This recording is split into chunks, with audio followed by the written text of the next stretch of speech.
Bella a tutti raga, qui è Miro ed eccoci qua in questo nuovo video.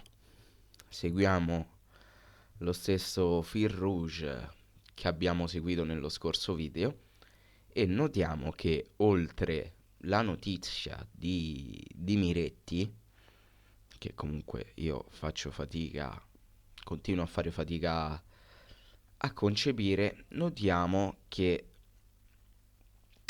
escono fuori notizie ancora più strane e ancora più insensate. Perché leggo che Cragno potrebbe, parliamo sempre col condizionale, potrebbe fare ritorno a Cagliari.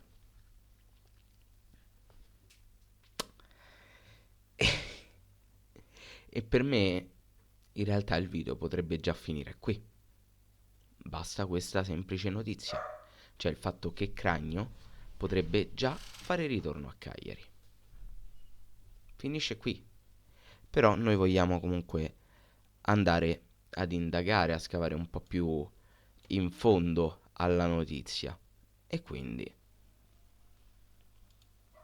vediamo, nel mentre voi non vedete, ma io sto andando su Transfer Market, così almeno vi faccio vedere, se non ve lo ricordate, di chi stiamo parlando. Perché secondo me è molto importante anche tenere in considerazione di chi si parla. Ecco qua, ecco qua. Questo è Alessio Cragno. Mamma mia, mi viene veramente difficile commentarla sta cosa. Comunque, le statistiche del rendimento attuale di Cragno sono che quest'anno ha giocato 2 partite e ha incassato 6 gol, con una media praticamente di 3 gol subiti a partita. Mentre in Coppa Italia ha giocato 2 partite, ha subito 3 gol e ha fatto un clean sheet. E qui mi sono aperto il rendimento di Cragno per quest'anno. Ci sono le stesse cose che vi ho fatto vedere adesso. E qui vediamo che i gol subiti sono stati 4 dal Frosinone e 2 dalla Juve. Poi per il resto delle partite tutti in panchina. Poi qua vediamo che il clean sheet probabilmente è avvenuto contro lo Spezia, che poi è finita 5-4 ai calci di rigore, e i 3 gol subiti sono contro l'Atalanta. Questo è il rendimento di Alessio Cragno per questa stagione. Allora, io guardo questo e mi chiedo, anche sapendo comunque chi è Alessio Cragno, perché noi l'abbiamo conosciuto ampiamente a Cagliari, che senso ha innanzitutto far girare questa voce se non è vera? Ma ritorniamo sempre allo stesso discorso. C'è la pausa delle nazionali, bisogna far girare un po' l'economia e quindi un po' di click in più, anche se si basano su o una fake news o su un eventuale rumor, a loro poco importa, l'importante è che si clicchi. Quindi il senso, bene o male, io l'abbiamo trovato. Ma se noi facciamo sempre lo stesso giochino che abbiamo fatto con Miretti, no? Diamo per assodato e per certo che effettivamente ci sia l'intenzione di riprendere Alessio Cragno. Prima di tutto perché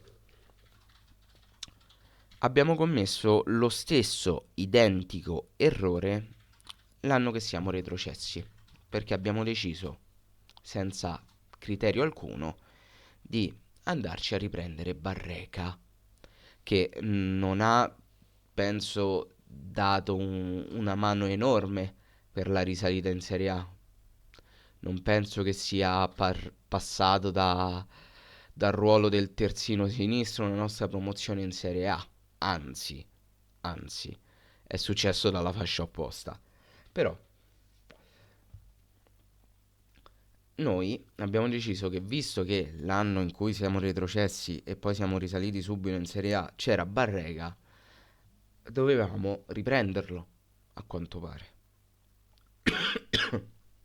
Poi ci ha detto bene, fortunatamente. Mo' il senso di andarsi a riprendere Cragno dopo una stagione negativa come questa e quella precedente in cui ha fatto le prime partite da titolare al Monza e poi è stato sostituito in pianta stabile da Di Gregorio, io faccio fatica a concepirlo perché io adesso, voi non lo vedete, sto andando a vedere anche i numeri di Cragno della scorsa stagione ed eccoli qui, ve li faccio vedere subito. Questi sono i numeri di Cragno della scorsa stagione, ragazzi. Ha giocato una sola partita in Serie A, subendo 3 gol. Ne ha giocate 3 in Coppa Italia, subendo 6 gol.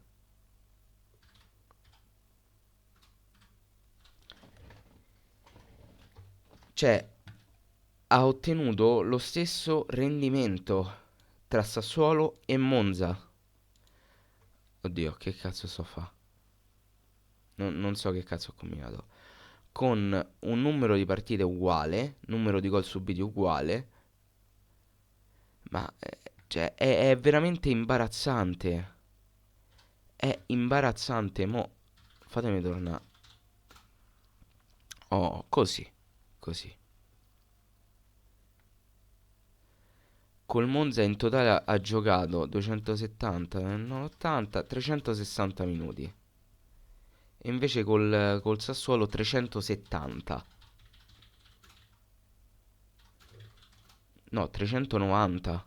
390 minuti col Sassuolo e 360 col Monza. E il rendimento è identico.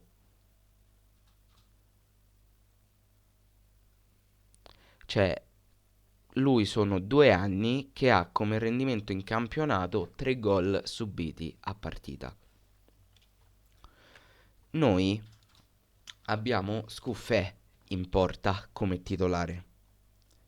Io mi rifiuto, per ovvi motivi, di credere che Cragno possa arrivare per togliere il posto a Scuffè.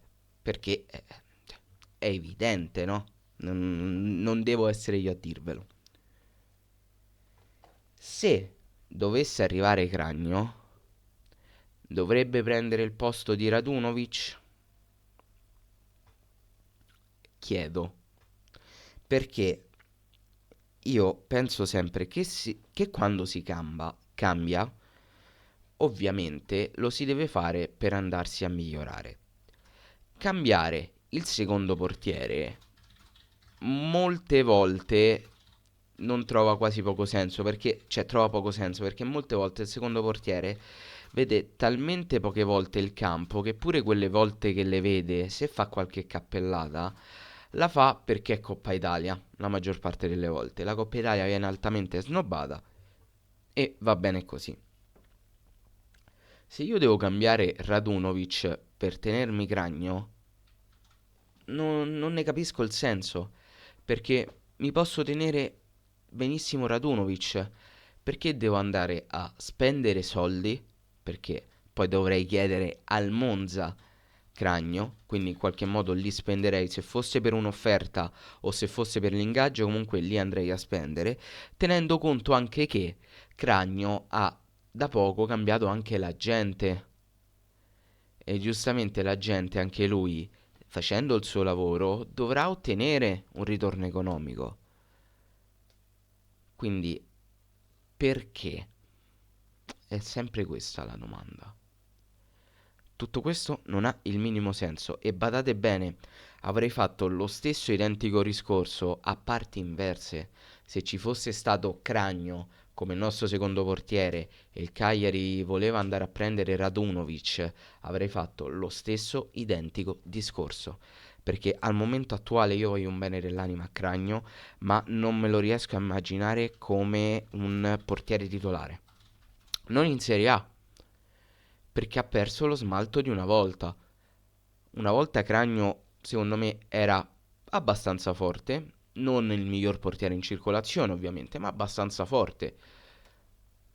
Secondo me in una squadra che andava a lottare anche per un piazzamento europeo, ma in Europa League avrebbe anche detto la sua. Adesso come adesso, no, dalla retrocessione in poi Cragno si è perso, si è decisamente perso.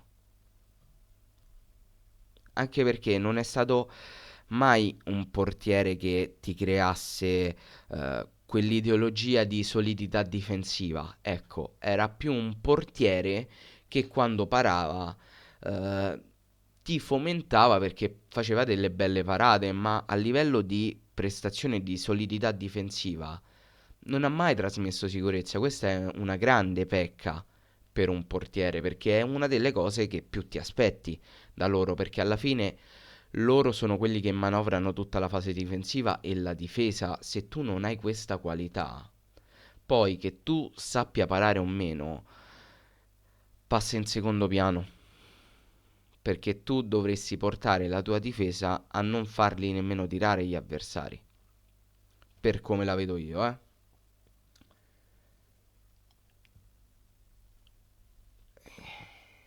Io veramente faccio fatica a comprendere il senso perché, ripeto, come Scuffè, cioè il posto di Scuffè non lo può prendere. E su questo penso possiamo dormire su due guanciali. Forse, forse. Se dovesse venire a prendere il posto di Radunovic, non ha senso. Non ha senso. Io mi auguro per Alessio che lui possa ritrovare continuità in una squadra di Serie B. Perché al momento attuale penso che sia la possibilità più plausibile e che ne gioverebbe di più ad Alessio, perché al momento attuale in Serie A lui non può starci. E non è che sono io a dirlo, lo dimostrano i dati, lo dimostra quello che è il suo rendiconto in Serie A da 2 anni a questa parte. Se poi combiniamo a questi dati il fatto che parte praticamente sempre in panchina, che è diventato il secondo portiere in linea di massima e che non riesce a trovare spazio perché anche quando i portieri titolari non convincono, lui non riesce ad emergere, capiamo che c'è un problema di fondo. E così come per Radunovic, secondo me il problema sta nella testa del ragazzo, oltre che nelle abilità che non sono eccelse. È un problema prettamente psicologico. Ora, secondo me, giocare in una categoria leggermente inferiore da titolare potrebbe far bene ad Alessio, che potrebbe ritornare ai fasti di un tempo. Questo è quello che penso. Poi, se accadrà o meno, questo non lo so. Se accadrà e questo succederà, tanto meno lo so, perché ovviamente non ho la palla di vetro. Però sentire accostare il nome di Cragno in un fantacalciomercato che non ha il senso di esistere mi dà veramente fastidio perché purtroppo è nell'indole del tifoso del Cagliari. Voi chiederete cosa è nell'indole del tifoso del Cagliari? L'andare a rimangare il passato costantemente, anche quando non ce ne sarebbe senso, quando è inutile farlo, quando è inopportuno farlo, noi andiamo costantemente a rimangare il passato. Parli di un attaccante qualsiasi, ma ti ricordi Simeone? O addirittura, ma ti ricordi Suazo? Ma ti ricordi Francescoli? Ma ti ricordi Zola? Vai a parlare di un centrocampista qualsiasi, ma ti ricordi Nainggolan? Ti ricordi Fini? Cioè, perché? Perché? Perché abbiamo questa problematica? Il problema, e qui posso avercela con la dirigenza, con l'allenatore, con i giocatori, ma qui ce l'ho con noi perché a volte lo faccio anch'io, è che siamo ancora costantemente ancorati al passato e non riusciamo a fare quel passo in avanti che ci faccia guardare al futuro e ci faccia creare una rosa che sia in grado di ampliare a un miglioramento sportivo. Dobbiamo fare questo piccolo passo, perché prima ci incominciamo a scordare di tutto il Cagliari che fu più o meno recente, rispettando sempre la storia, attenzione, avendo sempre assolutamente rispetto per la nostra storia, ma dobbiamo incominciare a distaccarci da quello che fu e incominciare a capire come gettare le basi per creare il Cagliari che sarà, senza analogie, senza similitudini, senza niente,